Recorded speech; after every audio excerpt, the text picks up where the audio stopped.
What's going on, people? We are Tottenham TV, back here for another Tottenham update. We've got some incomings to talk about, some outgoings to talk about, and let's start off with some incoming rumours. And Antonio Conte is understood to want a new midfielder in the Jorginho mould. That is from Dan Kilpatrick of the Evening Standard. I mean, that's really up your street, isn't it? You were talking about a midfielder like that for a while. And yeah, I mean, it's quite evident that we do need a midfielder in that mould, isn't it? Yeah, I completely agree. I've been shouting about it for ages that we need a player on the who sits in centre midfield and is elite in terms of passing the ball. We just don't have that at the moment. And as much as Bentancur, Højbjerg, Skip, they all have their qualities, and I think they're all very good midfielders who can play very well in Conte's system. We just don't have that centre midfielder who, you know, can put it on a sixpence from the halfway line, you know, who sprays the ball like a Jorginho, like a Neves, like someone of that kind of ilk. And I'm very happy that that's the coaching staff also have identified that we need that kind of midfielder. And obviously there are a few options. I'm trying to think who we can get who's like that. Maybe Chelsea will let us get Jorginho, I don't know. Right. But you know, there are definitely options out there. Chelsea will offer him to every single club under the sun before they let him go to us. Yeah, probably. You're probably right. Like, so, I don't know. I'm trying to think. Maybe Danny Parejo from Villarreal. He's very good in that kind of role. But then defensively, he's not great. Tielemans is very good on the ball, but again, off the ball, there's reservations. I guess the obvious one is Neves, and I think he's probably gettable as well. But will we be ahead of teams in the queue? I think Arsenal will be linked with him as well. So whether that, you know, depends who gets Champions League, all that kind of stuff. I'd be interested to see what names people come up with. If we put that suggestion out there, what kind of Jorginho-esque midfielder do we look?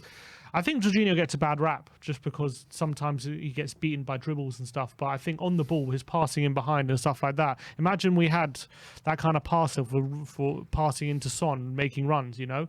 And also it would help Harry Kane as well. Maybe Eriksen's the one. We did have Tanguy and Ndombele. Yeah, not quite the same. Eriksen's as well. They think of him. He's not quite Jorginho though. He's a bit more offensive. So, but if you have two defensive-minded players next to him, like Højbjerg, Bentancur, or Ollie Skip, maybe it could work with Eriksen. Well, he played in a 3, didn't he? For Inter Milan. Yeah, so definitely it can work. All right, let's move on and let's talk about Pau Torres now of Villarreal. The Daily Mail are claiming that Tottenham scouted Pau Torres versus Liverpool this week. The defender feels he needs to move his career on now, giving Spurs the encouragement to strike the deal this summer. And yeah, just like I said, Spurs watched him in action against Tuesday on Liverpool. Obviously, we were heavily linked with him last summer. You said against Tuesday on Liverpool. Against Liverpool on Tuesday. But no, it's quite obvious that we scouted him massively last summer. He wanted to stay at Villarreal, his boyhood club, to take part in the Champions League, and he's done that now. They got to the semi-finals, an amazing run, and now the rumours are he feels he needs to move on to further his career now. And I think it would be an absolutely brilliant signing if we could get someone like him through the door. I think he's been brilliant in this Champions League run whenever I've watched him, and with Lo Celso there's a deal to be done there. Yeah, and I think apparently we obviously had a deal agreed with Villarreal, didn't we, last summer, but he rejected us. That's what the top sources have been saying. So I think the fact they got to the semi-final as well, I think, you know, they're not going to get much better than that, are they? I think he probably got them, you know, I know, well, yeah, yes and no, but I think they hit their ceiling, in my opinion. You know, in the league, they're 7th, 8th. I think they had a very good chance of getting to the Champions League final. They did really well to get to the semis, and I think he probably would have fulfilled that dream of playing high-level Champions League football with his boyhood club. But now, I think he must have realised after that semi-final that there's a bit of a ceiling there, just because I think it was a miracle that they got that far. And I don't think he's ever going to get as far as that in the future. So I think he's probably would leave Villarreal at the, you know, going out on a high, pretty much. I would see that. So I think there is a chance we can get Pau Torres. But obviously, there's other clubs in for him. Man United said to be in for him. Who knows if you say City are going to go in for him if they want another centre-back, or who knows. So I think right now, I think there is a good chance if we get Champions League, but we need Champions League football. Yeah, and we brought you the news yesterday about Lo Celso that Villarreal really want to keep him, and the negotiations are set to start pretty soon between Tottenham and Villarreal. And I say, and you know, Paratici loves these sort of deals, doesn't he? So offer him 30 million and throw in Lo Celso in the deal. I think that's more than enough to get him. It should be if they're a bit of money for them to get a new centre back, and you get Lo Celso as well to keep. I think that works for everyone. But let's just hope Pau Torres as well is still keen on coming to Spurs. Yeah, absolutely. Seeing as he rejected us last year when we had Nuno. Hopefully Conte can be the swinger in the deal. Left-footed as well, can be perfect for that left-sided centre-back. Yeah, but let's talk about another centre-back now in Josko Gvardiol of RB Leipzig. The Daily Mail are saying that Leipzig Gvardiol is Tottenham's #1 centre-back target, although they are wary of the competition which they will face for his signature. We heard earlier on in the month, or a couple of months ago, that Gvardiol was on the list, but he's the one that they think is going to be probably a bit out of our price range. Yeah, I think he's probably going to be a bit more expensive than Pau Torres. He's younger though. He's like 20 years old. He's like a real up and coming like centre back who everyone's going to want him right now. Pau Torres is like 24, a bit more established. So he's a bit of a safer bet in a way, Pau Torres. But and obviously he's been playing Champions League football. But Gvardiol is like an up and coming star. Yeah, so it's kind of like get him while you can, while he's hot, kind of thing. But it's one of, but Gvardiol might go to like a City or something with the even though he might not start every week, and he might think, look, I'm 20 years old. If I go to a great club under great management like Gvardiol, I can learn a lot, and then maybe in a year's two, I'm going to be starting every single game.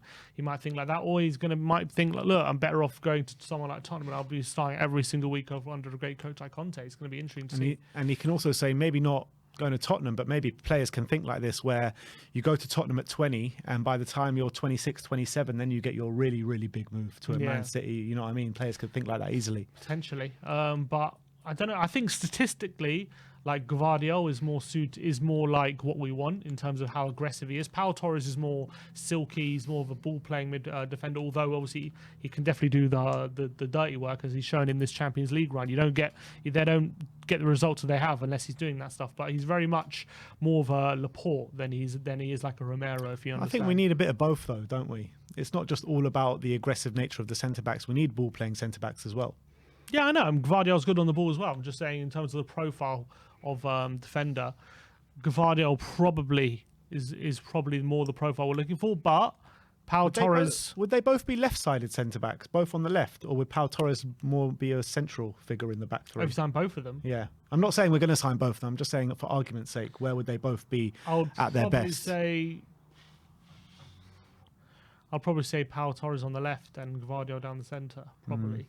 But I'm not 100% sure what he would do, because I remember when we had Sanchez and Romero, I thought it was going to be Sanchez on the right and Romero in the centre, and he played Romero sometimes on the right and sometimes he played Sanchez on the right. So it depends what he thinks is best. You probably want your kind of still in there. Yeah, you probably want your kind of tallest and most physical centre back in the middle, don't you? And the one that can play the best passes as well. That's what you'd think. Yeah. And you want them aggressive ones with more pace on the wings. Exactly, and they can really step into the midfield and join the attacks as well. So anyway, that is that for the centre-backs. Let's talk about some more outgoings, or some outgoings, should I say. Hopeful outgoings. Yeah, hopeful outgoings. First one is from The Athletic, and they're saying Tottenham are expected to accept lower fees than previously on the players who want to leave in order to finance the larger number of players they want to bring in. Players include Steven Bergwijn, Giovanni Lo Celso and Tanguy Ndombele. So obviously we signed Ndombele for 65 million. Lo Celso was close to like 40, 50 million, around that mark. Bergwijn was around 25, 30 million. How much of a hit do you reckon we take on these players? Big. Big. I would say Bergwijn, I think the thing is, in January, there was a period where his price probably went up to a good about 30 million, but now he's not played at all again, like for the past few months. So I think... Yeah, but even without playing at all, he's still gone to his international side, played really well. And in the small cameos he has had with Spurs, he's also performed really well. I know, but I don't think it's enough to really raise that price that much. So I would say it's probably similar to what we were going to get in January, between 22 and 25 million for Bergwijn. I would say Ndombele, at the moment, his stock is so low, considering he's gone to Lyon and not pulled up any trees. We're desperate to get rid of him, and he's got perceived attitude problems. So I think you're looking at a good 30 million hit there. So I think you're probably looking at we'll be lucky to get 25 right now for Ndombele. Literally, yeah. I think 20. I reckon 20 is enough of a figure for people to risk it. But I don't know if people risk 30 million on him right now. The Celso, I think between 25 and 30, you're looking at. So big hits. But look, if we can get that kind of money for all three of them, what is that? 50. That's like that's still 70 million for those three players. Then there's still quite enough to play with potentially if we get Champions League as well, and if there's any more outgoings. Has Lo Celso's stock risen at all since this Champions League run with Villarreal? Do you reckon? Yeah, it's risen.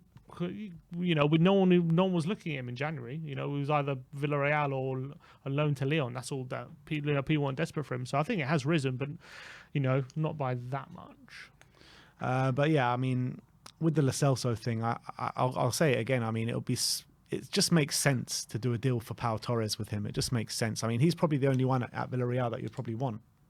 Is there anyone else? Chukwueze? Or Jan Juma. I mean, they're good players. I mean, Jan Juma just joined them, didn't he?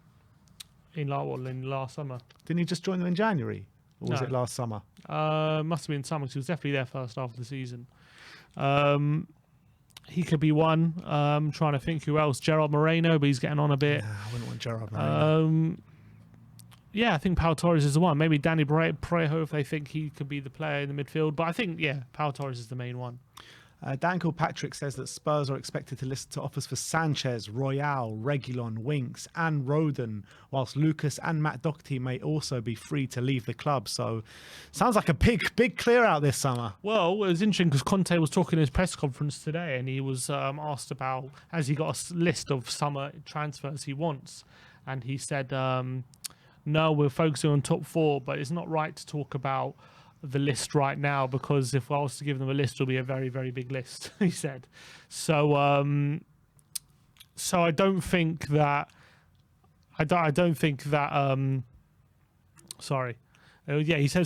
there'll be a very big list.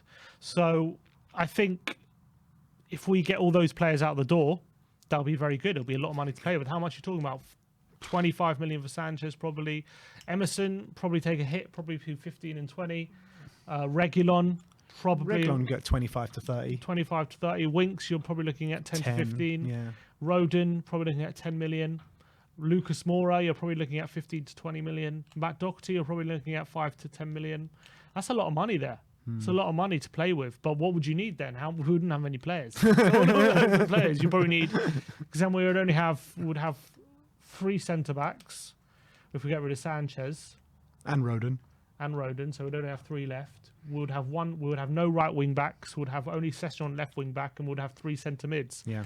And we needed forward as well for getting rid of Lucas. And this is on Bergwijn. top, yeah. And Lo Celso and Ndombele. Well, they're already out the squad already, but you know, that's why it's a big list. I can't see that all happening in one window. I just can't see it. Unless you're super efficient. Look, the way we do business, I can't see it happening. I think you can do it all in one window, but I think the way we do business is we won't happen the way we do business, because we always leave things so late and we're rushing around and we're trying to get last minute deals and the best value. If you're effective and you're ruthless and you get these deals done like literally the week after the season ends, the day after the season finishes, you start getting on these deals, then they can be done. But look at Borussia Dortmund, for God's sake. The season hasn't even finished yet. They've already signed Sula and Schlotterbeck. Yeah. That's what we need to start doing. Germany have a reputation though for signing these players early, don't they? Yeah, but we need to join in. Italy as well, they do it. I mean, people do it. Man City have done it in the past as well. They sign players before the end of the season. Why do we always wait? Not just till the transfer window opens, but the last week of the transfer window. Yeah, it's always how we do things. So if we're proactive in the market, which I think Conte will want, then there's a chance. But again, we'll have to see how the season ends, because a lot of riding on it, I think. Yeah. Let's move on. Let's talk about Steven Bergwijn. The Athletic says there is a consensus. Consensus? That's the one. There is a consensus among those close to Bergwijn's situation at Spurs that he will leave this summer. One well-placed source believes that Bergwijn will 100% leave. Romano followed on from that and says that Bergwijn is expected to leave Tottenham this summer with Ajax interested. So, I mean, all the noise surrounding Bergwijn now, I think it's pretty clear that he is going to be off this summer. Well, he said it himself, didn't he? From what he said, it sounds like he wants to go, and he wants first team football, and fair play to him. So, looks like do you reckon there's any more last minute winners up his sleeve before he leaves? Let's hope so. Let's hope on. I said he's getting the winner at Anfield, didn't I? So that might be. I think right those wrongs, Stevie B. I think at this point, there's not. I don't even if he comes on for the last 4 games of the season and scores a winner in each game, I still think he'll leave at this point because I think there's not much getting time. You think Spurs are going to fear the wrath of that terrible PR move if he scores a winning goal and they let him go? I don't think so. not now. Maybe in January it was different to now, I think. Yeah, but the guy desperately wants to leave. It seems so. Yeah, I'm gonna. It's probably why we're not using him as much. It's a shame because I would like him to stay. I think he's a good player, but if it's not working out for him here, he wants to go. The club don't really find a way to fit him in. It is what it is, unfortunately. Last but not least, Heung-min Son is up for Player of the Month, Premier League Player of the Month, up against Nathan Collins of Burnley, I think it is, Kevin De Bruyne, Bruno Guimaraes, Gabriel Jesus, Cristiano Ronaldo, Thiago from Liverpool, and Leandro Trossard. Who wins it? You think Sonny's got a shout? I'm trying to remember who we played this month. So we played Leicester, which he obviously got 2 good goals. We played Villa. He scored a hat-trick, I think. Was that April? Yeah, it was. But then we obviously had 2 bad games, didn't we, against Brighton and Brentford. Gabriel Jesus got 4 goals against Norwich. So he's on fire, Gabriel. But then Jesus. I don't know but in the Premier League, that's all he's done because the other stuff's been Champions League. We also played Newcastle in April, and Sonny he scored a goal. Yeah, and got an assist as well. Goal and assist. Yeah. Okay. Ronaldo's had a very good month as well. Yeah, Ronaldo's had a great month. Bruno Guimaraes has been on very good form as well. He has, but I think Son's got a good shout, to be fair. I think it's between, to be honest, Leandro Trossard as well. He's got Arsenal, 3 goals Spurs. in 4 games. Yeah, but I think Son's had a better month than him, even though even Thiago, I know he hasn't scored, but he has been playing really well in the central there. Thiago's been unbelievable for Liverpool. I'm going to go with Sonny. I don't know. Back our boy. Look, these things are nonsense. The way Arteta won that Manager of the Month was nonsense. So I don't know. Yeah. All right. Well, that is your Tottenham update today. Let me know who you think will win Player of the Month this week. This week for the month of April, and also let me know your thoughts on any of the news stories we brought you today. Like, subscribe, and comment. And as always, come on, you Spurs.